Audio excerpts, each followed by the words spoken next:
Alright, so this is a continuation of 1.2. We're just moving on. We're still talking about uncertainty, only we're moving on to a different type of device. We're talking about the graduated cylinder now.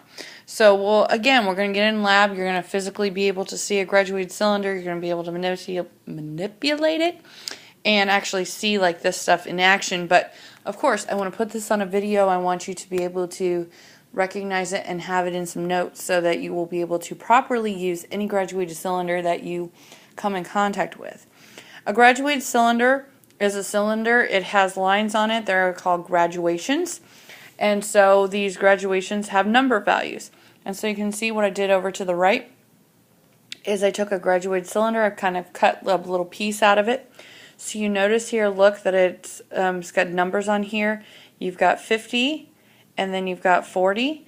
And so those are two markings. Those are the large markings on it. We call those the major scale. The major scale are the markings that go almost completely around the graduated cylinder. So notice you've got some major markings here. They would be ones that, again, they go all the way around the graduated cylinder. So this graduated cylinder, notice how it's marked. And usually the major scale, probably 99.9% of the time, is marked with numbers. And so notice that the major scale in this case would be 10 milliliters. Okay? And so, and then you've got these little numbers in between.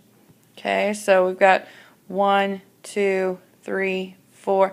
This one shouldn't probably be as long. It's not a great picture, but 5, 6, 7, 8, 9, and then it goes up. You don't really count the next one, but notice that there's 10 tick marks in between. So 10 divided by 10, those are each then 1 milliliter. So those are your minor scales. So we have a major scale and a minor scale. So the minor scale is always the markings other than the major scale. So the major scale is 10. All those little markings are 1. So the minor scale goes up by 1. So notice then that, again, we talked about uncertainty. Right now, we've got this line going through. That would be our water line that we would want to measure. Okay. All right. And so we would want to figure out what that water line is to the nearest, to the best uncertainty. And we have markings for the 10, we have markings for the 1s, and so we want to figure out what would be the best measurements. So let's talk about a couple things before we actually measure this. With a graduated cylinder, you can always go one more place than the minor scale. So if the minor scale was 1, which is what our graduated cylinder I just showed you was, we had a major of 10, we had a minor then of 1. Okay?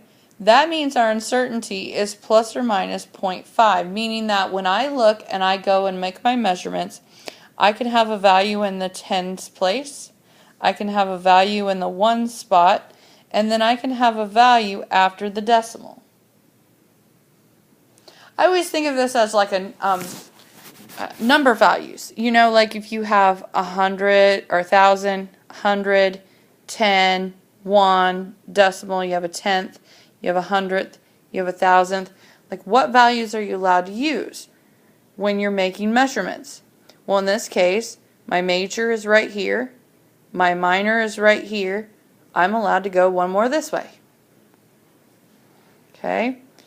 If my major was right here, my minor was right here, I'm allowed to go one more this way. And this value would always be some value, you know, that you're guesstimating if you're reading a graduated cylinder. You may look at it as a 2, somebody might look at it as a 0, somebody might read it as a 5. You are allowed plus or minus 5 of that value. In this case, it would be, since it's a 1 spot, 5. If it was this one, it would be 0.5. If it was this one, 0.05. So it's all a matter of where your major and minor scales are. So let's look at this example. Okay, and I might even go back to that first example. So we have two examples. Okay, so here we go. Our major scale. It's going from 20 to 10. So that means that it's going up by 10. So our major scale is 10 milliliters. Then you count and you say, okay, 1, 2, 3, 4, 5, 6, 7, 8, 9, 10. There's 10 tick marks in between. My major scale is 10, so 10 divided by 10 is 1. Okay. Now, I always skip this one till the end. I do that one last. I figure out what's my uncertainty. Okay. Well, think about it.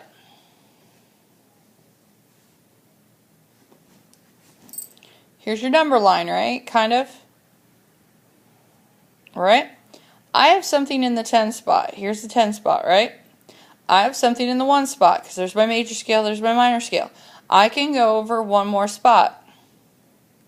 So I better have a value when I'm writing my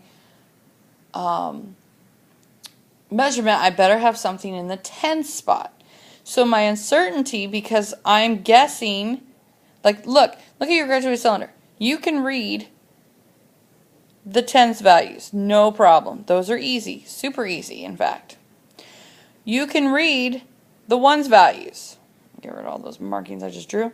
You can read the 1's values. Those are easy. So I could read if it was 11, 12, 13, 14, 15, whatever. Those are easy too. But if my line, like in fact when I read this line, it doesn't look like it falls evenly on a line. It kind of dips down here.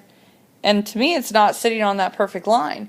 So I wanted to read something in between that. So it doesn't look like, what, 11, 12, 13. It's above 13. So it's going to go over 13. So maybe you read it as 13.2, right? I don't know. Maybe you read it as 13.3. The point is that you need to go to that point spot. But we can all be plus or minus 0.5 within each other to be right. We can be to the 10th spot 0.5 within each other, or notice we went to the minor scale, we went one more place over, plus or minus, and we are all good. Okay. And in fact, it's kind of silly to go back to the first one because it's going to be exactly the same as far as major scale, minor scale, and uncertainty. We'll do some more practice in lab and you'll hopefully get this a little better. Okay, that's all I got for you.